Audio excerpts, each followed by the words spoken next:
Selamat berjumpa kembali dalam mainan audio Sahabat Seperjalanan. Hari ini adalah hari Kamis 12 September 2024. Tema renungan saat teduh kita dengan judul Keluarga yang Diberkati. Firman Tuhan terambil dalam Kolose pasal 3 ayat 18 sampai dengan ke-21. Hai istri-istri, tunduklah kepada suamimu sebagaimana seharusnya di dalam Tuhan. Hai suami-suami, kasihilah istrimu dan janganlah berlaku kasar terhadap dia. Hai anak-anak, taatilah orang tuamu dalam segala hal, karena itulah yang indah di dalam Tuhan. Hai bapak-bapak, janganlah sakiti hati anakmu supaya jangan tawar hatinya.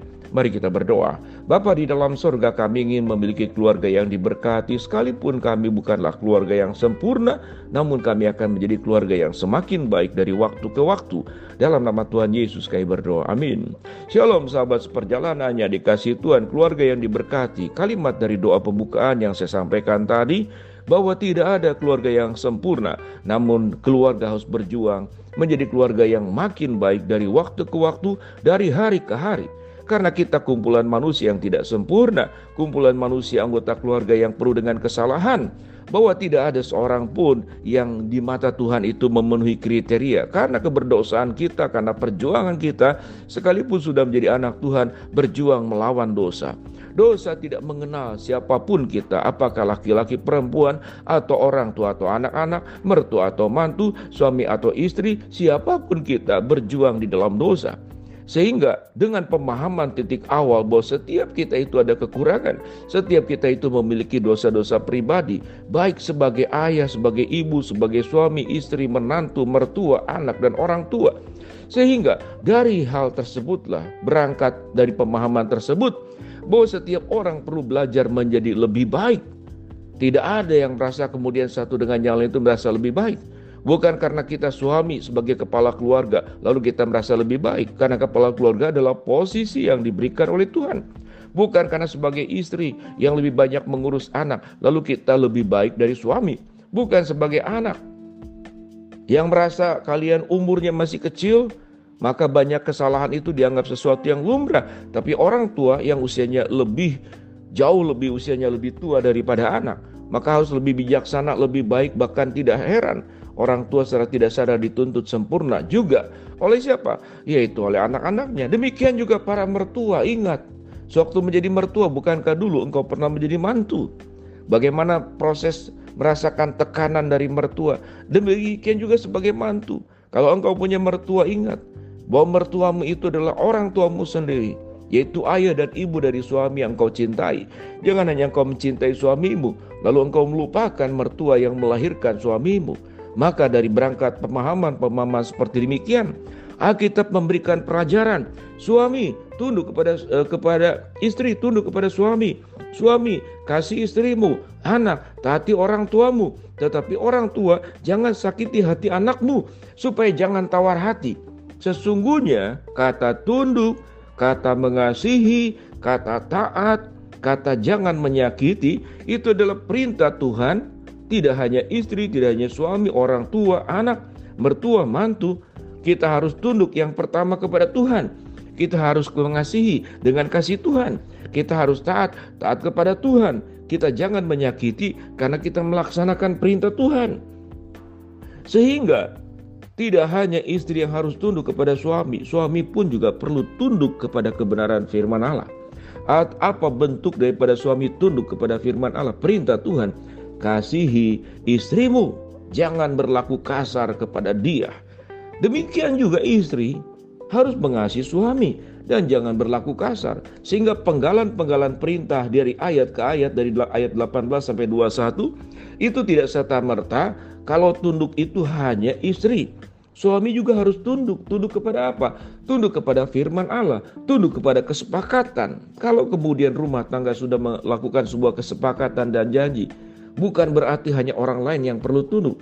Suami pun harus tunduk kepada kesepakatan. Karena kesepakatan demi kebaikan bersama adalah satu bentuk ketaatan kepada firman Allah. Demikian juga, hai anak-anak, taatilah orang tuamu. Orang tua juga perlu taat kepada anak. Taat apa? Taat kepada Tuhan untuk mengasuh anak, memperhatikan, melakukan semua disiplin bukan karena emosi, bukan karena ketersinggungan. Karena itu adalah perintah Allah. Demikian juga orang tua, jangan sakiti anakmu. dengan kata-katamu. Seringkali tidak sadar sesungguhnya orang tualah pelaku bullying yang cukup besar kepada anak-anak. Secara tidak sadar mengatakan bodoh, lalu memperbandingkan anak dengan anak yang lain, menuntut anak yang bukan usianya. Dalam psikologi perkembangan kita tahu dengan jelas anak-anak pada usia kecil adalah usia bermain. Tapi sekarang banyak anak-anak yang dipaksa masuk sekolah, sementara memang belum waktunya. Usia anak-anak adalah usia sedang eksplorasi, usia sedang mencari berbagai macam minat di dalam hidupnya. Sehingga anak itu identik dengan bermain. Bermain itu adalah eksplorasi dengan memahami tumbuh kembang anak. Dan setiap tahapan itu ada hal yang harus dilakukan oleh anak, ada hal yang harus dikejar oleh anak, dan perlakuan tahap kehidupan anak pun juga bisa berbeda-beda. Pada saat anak sedang membangun jati diri, dia sedang membangun keputusan, maka ada sikap seakan-akan bertentangan dengan orang tua. Berikan ruang anak menjadi dirinya sendiri.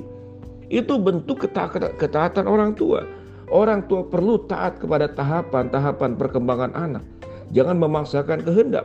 Karena sewaktu anak itu tumbuh dewasa, dia harus berdiri di atas kehendaknya sendiri bersama dengan kehendak Allah yang harus mereka taati. Anak tumbuh kembang. Ketundukan yang pertama itu bukan kepada kehendak orang tua, tapi kehendak Allah. Sehingga orang tua perlu mengoreksi diri. Apakah kehendak orang tua kepada anak itu sesuai dengan kehendak Allah? Kalau tidak sesuai dengan kehendak Allah, maka itu adalah kehendakmu pribadi. Kalau itu adalah kehendakmu pribadi, itu harus digeser, harus di-delete, harus disingkirkan, harus dijauhkan. Orang tua harus memahami kehendak Allah. Anak-anak harus memahami kehendak Allah. Istri harus memahami kehendak Allah. Suami harus memahami kehendak Allah. Mertua harus memahami kehendak Allah. Menantu pun juga sama. Kalau seluruh anggota keluarga bisa menjalankan prinsip-prinsip yang dijelaskan tadi, maka kita akan jadi keluarga yang diberkati oleh Allah. Tuhan akan menurunkan embun dari gunung Sion ke gunung Hermon. Tuhan akan memberkati seperti minyak yang turun ke janggut Harun, ke leher jubahnya sampai ke seluruh bagian tubuhnya. Maka berkat Tuhan akan tercurah kepada setiap kita masing-masing menjadi keluarga yang diberkati. Jangan berpikir keluarga untuk sempurna. Jangan berpikir menuntut lebih dikedepankan daripada melakukan kewajiban. Ingatlah dan terimalah, tidak ada keluarga yang sempurna. Jangan membandingkan keluarga kita dengan keluarga yang lain. Karena setiap keluarga itu punya ceritanya masing-masing. Punya keindahan, juga punya persoalannya masing-masing. Tapi berjuanglah bagaimana kita menjadi lebih baik dari waktu ke waktu, dari hari ke hari. Sehingga kita menjadi keluarga yang diberkati. Belajar mengampuni di atas kesalahan yang orang lain lakukan. Sama seperti kita pun bisa melakukan kesalahan di dalam versi yang berbeda. Karena tidak ada keluarga yang sempurna. Kalau ingin menjadi keluarga yang diberkati, maka taatlah kepada firman Allah. Setiap anggota keluarga punya ketundukan penuh kepada kebenaran firman Allah. Bukan menundukkan satu dengan yang lain, bukan mengintimidasi satu dengan yang lain, bukan menekan satu dengan yang lain, dan bukan merasa benar sendiri dan orang lain, anggota keluarga lain salah, yang benar cuma saya sendiri. Maka kalau sikap itu yang dilakukan, itulah faktor masalah rumah tangga akan datang secara perlahan namun pasti. Mari kita berdoa. Bapa dalam surga, terima kasih buat kebenaran firman Allah yang sudah kami pelajari. Kami ingin menjadi keluarga yang diberkati. Hamba-Mu berdoa buat sahabat perjalanan yang sakit, Tuhan jamah sembuhkan. Sahabat perjalanan yang sedang menghadapi masalah, Tuhan bukakan jalan. Sahabat perjalanan yang sedang berdoa mengharapkan sesuatu, Tuhan kabulkan dengan cara dan waktu Tuhan yang terbaik. Di dalam nama Tuhan Yesus kami berdoa, amin. Shalom, Tuhan memberkati kita semua.